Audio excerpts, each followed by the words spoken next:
பெரிய புராணம் இது சேக்கிழார் பெருமான் அவர்களால் எழுதப்பட்ட நூலாகும்.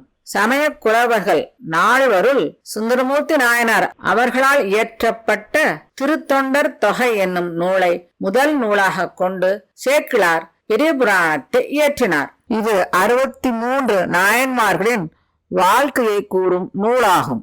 63 நாயன்மார்கள் எப்படி பக்தி செய்து சிவனருளை பெற்றார்கள் என்ற அவர்களின் வாழ்க்கையை கூறும் நூலாகும்.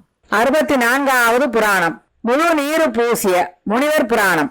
கற்பம், அணுகற்பம், உபகற்பம் என்று கூறப்பெறும் திருநீற்றின் பெருமையை உணர்ந்து உடலெல்லாம் திருநீற்றை பூசுபவர்கள் ஆகும். திருநீற்றை உத்துலனமாகவும் திரிபுண்டாரமாகவும் தரிக்க வேண்டிய இடங்களில் தரித்து இறைவனை துதித்து ஆணவம், கண்மம், மாயை என்னும் மும்மலங்களையும் வேறறுக்கும் பேறு பெற்றவர்கள் ஆகும். இவர்கள் அனைத்திற்கும் ஆதாரமாகவும் அனைத்திற்கும் தானாகவும் விளங்கும் அங்கணனாகிய இறைவன். கங்கை அணிந்த திருமுடியும் குலை அணிந்த காதுகளையும் உடையவன்.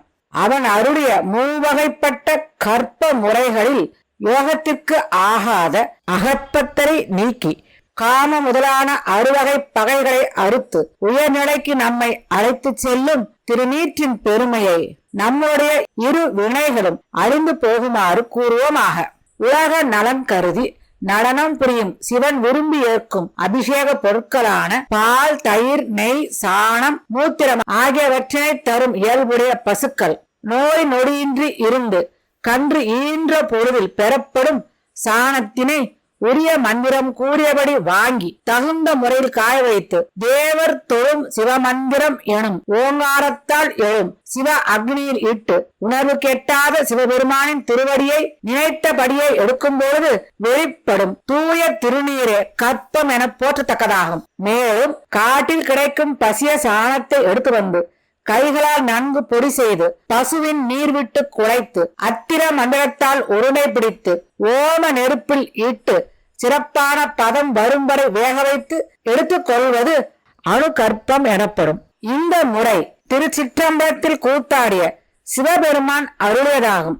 காட்டில் இயற்கையின் விளைவால் உண்டான தீனால் வெந்து கிடைக்கும் நீரும், பசுக்கள் தங்கியிருக்கும் இடங்கள் தீ பற்றியதால் கிடைக்கும் நீரும், செங்கற்கள் சுத்த நிலையில் பெறப்படும் நீரும் ஒன்று சேராதபடி பசுவின் நீர் விட்டு பிசைந்து உருண்டை செய்து மரத்தினில் எழுப்பப்படும் சிவ அக்னி கொண்டு வேக வைத்து எடுக்கப்படும் திருநீரு உபகற்பம் எனப்படும். இப்படியாக மேலே சொன்ன முறைப்படி எடுத்த திருநீற்றை கொண்டு அகம்புறம் என்னும் 2 இடத்திலும் சுற்றி வரும்படி பாவனை செய்து தென்மேற்கு மூலையில் உரிய மந்திரம் கொண்டு சிறு திருநேற்றை தெளித்த பின்பு சிவன் சன்னதி தீ வழிநடை உண்மை நெறியினை உபதேசித்த குருநாதர் நன்மை சாராத பூமி ஆகிய இடங்களில் திருநீற்றை அணியாமல் முறைப்படி திருநீற்றை அணிகின்ற போது உடல் முழுவதும் வட்ட வடிவமாக பூசுவது திரிபுண்டரம்.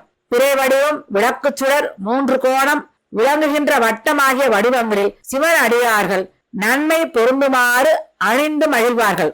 ஒழுக்கத்தில் தலைமையாக இருந்து இறைவன் தத்துவங்களை உணர்ந்த நிலையில் கொண்ட கொள்கையில் நீதியை தவறாது வாழ்வியல் கொண்ட தர்மசீலர்கள் தினமும் இயற்றும் பூஜைக்கு பயன்படுத்தப்படும் அக்னியிலிருந்து பெறப்பட்ட திருநீற்றை புதிய பாசனத்தில் வைத்துக் கொண்டு புலித்தோலை அடையாக கொண்டவனை போற்றி தொழுது பிறப்பின் முதலில் இருந்தே தொடர்ந்து வரும் மும்மலங்களை அறுத்த வல்லமை கொண்ட முனிவர்கள் மேனி முழுவதும் பூசிக்கொள்வார்கள். இப்படி திருநீற்றை உடல் முழுவதும் இறைநாமத்தை கொண்டு பூசி இறைவனை தொழுபவர்கள் இறுதியில் இறைவனின் திருவடியை அடைவார்கள்.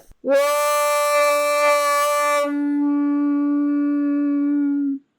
சர்வம் சிவார்ப்பணம்.